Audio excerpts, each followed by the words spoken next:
Epstein, the most hated and controversial person right now in this world, and perhaps one of the most evil persons to ever exist.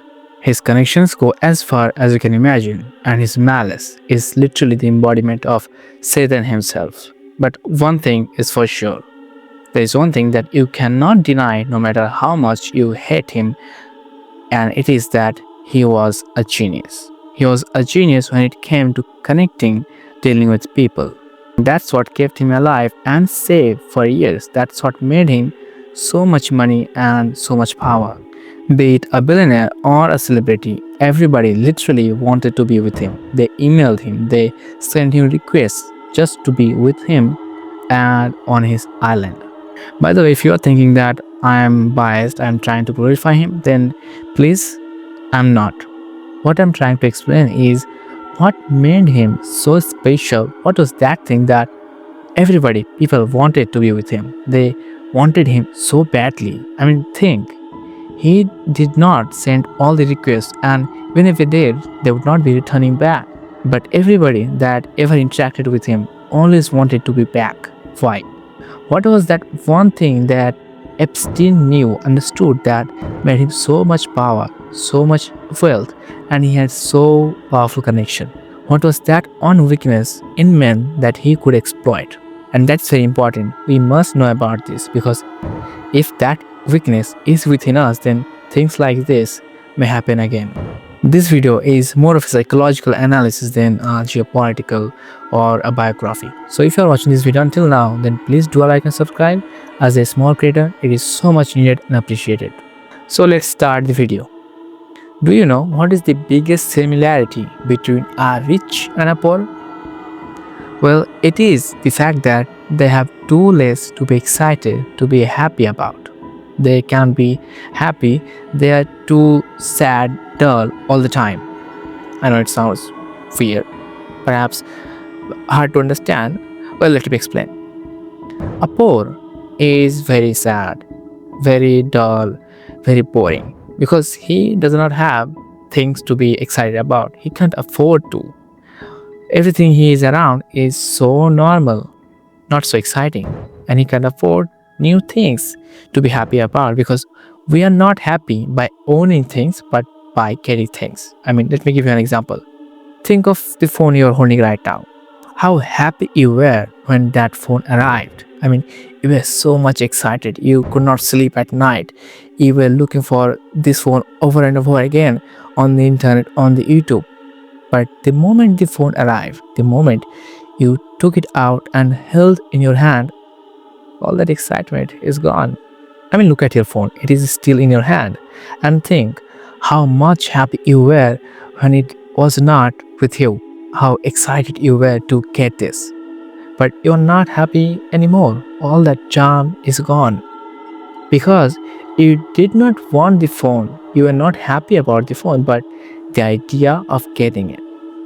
The same thing will happen if you get another phone, a new phone, a bigger, a better one. And you'd be very dissatisfied after getting that. That's why a poor is so unhappy, so sad, because he can't afford new things to be happy about. But what about the rich? Well, these people, these millionaires, billionaires, celebrities, and politicians are so rich. I mean, there is nothing new that could make them excited. All the Lamborghinis, Rolex, jets, yachts, they own everything. There is nothing new to be happy about. They're not sad, but they really don't feel that excitement anymore, because all that charm is gone. I mean, a kid growing up in a billionaire family, he doesn't know how valuable, how fun a Lamborghini is. You know more than that. That's the problem with rich and billionaires. But they want to be happy because they have everything. Why can't they be happy? They deserve to. That's what they think. Well, maybe they do. So, they want joy. They want to be happy. They want to be excited. And what is more exciting than doing things that you're not allowed to? Doing evil things. Doing things that are not really supposed to be done. Throughout your life, you have done so many things, gone so many places, but things that are unplanned, things that are daring, will always stay with you forever. They are great memories. Doing everyday things with a family or relatives will not make it very exciting. It will not echo in your memory, but going on to that on unplanned trip with your friends, doing that on daring things, breaking that on glass, breaking that on bench, talking to that one girl, and doing so much dirty, unholy things, they just always stay with your memory. They are so good that we cherish them our whole life. So do billionaires. They do have wild, weird dreams, and they want them to come true. And this is where Epstein enters. He knew that all these rich bastards are evil. He was as well. And he knew what they wanted. And he was that on guy, that on wizard who made all of their dreams, all of their questionable desires come true. Epstein made them feel normal. He made them feel that it is all natural, that they deserve it. He made them feel comfortable with him. He made them feel human and very okay. He delivered what they wanted, and in exchange, he got all that power, all that money, and some fun as well. He exploited that own weakness that all men suffer from and made money off it. And all the memes that you see on the social media are not funny. They're biased. They're supposed to brainwash you, make you feel sympathy for him, for that evil guy. And we should avoid it as much as possible because this is not funny. It could be any of us. Think carefully. There is not much difference between the evils and we. We are literally at the cliff, at the edge. We are just one step away from becoming one of them. Like, I'm not a virgin because I wanted to be, because it's my choice, and this is not something I could be proud of. Because my virginity is not my choice, but a lack of opportunity. That was a terrible example, but yeah, you get the point, right?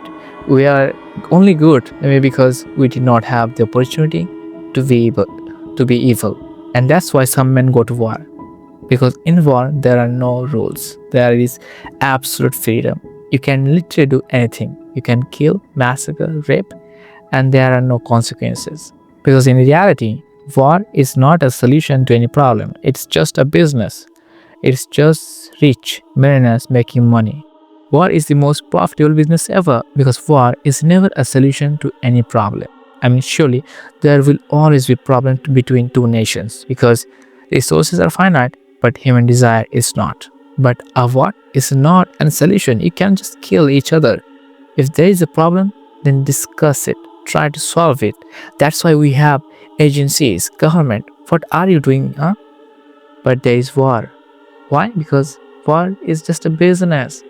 Riches go richer, powerful stays in power, and we die. We are literally numbers. We do not have names. We really are just bots, pawns to them. We do not really understand what thousands killed really mean. Everybody you see, every number, is a person like you, like me, with a life, with hope, with desires, with dreams, a family. Everything destroyed. All for money, all for these evil bastards, to smuggle more minors and torture them to death. But they are free roaming, and there is nothing we can do about it. They are literally spitting on our face.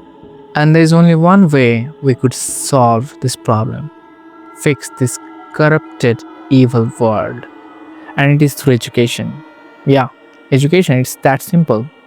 We have to educate ourselves. We have to understand that desires are okay. We have desires, it's natural. But we need to understand that we cannot have fun, we cannot fulfill our hopes or dreams by torturing others. We are literally free to do anything until it hurts others. You can do anything you want, anything that makes you happy, unless it hurts, interrupts others. We have to have more sympathy. We have to be more human. We literally have the most complex and capable thing in the entire universe, and it is a brain, a capable brain that can think. So think carefully before everything you do. And yeah, do not vote for a pedophile. By the way, this video was not against anyone or to hate anyone. It was purely to educate you.